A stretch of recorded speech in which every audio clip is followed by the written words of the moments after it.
1998-99 সালের দিকে দেশে উদ্ভব হয়েছিল আকা নামের এক সিরিয়াল কিলারের, যে কিনা অপরাধীদের খুঁজে খুঁজে ভয়ঙ্করভাবে হত্যা করত। তারপর হঠাৎ একদিন সে গায়েব হয়ে যায়।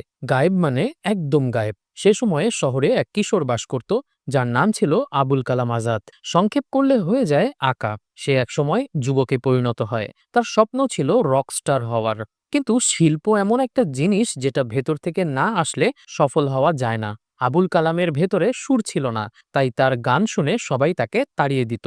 তখন থেকে তার মনের ভেতরে ধ্বংসের শিল্প জাগ্রত হওয়া শুরু করে। সবার কাছে সৃষ্টি যেমন একটা শিল্প, তার কাছে মনে হতো মানুষ হত্যা করা বা কোনো কিছু ধ্বংস করাও এর থেকে কম কিছু নয়। এরপর থেকেই শহরে বেড়ে যেতে থাকে হত্যাকাণ্ডের সংখ্যা।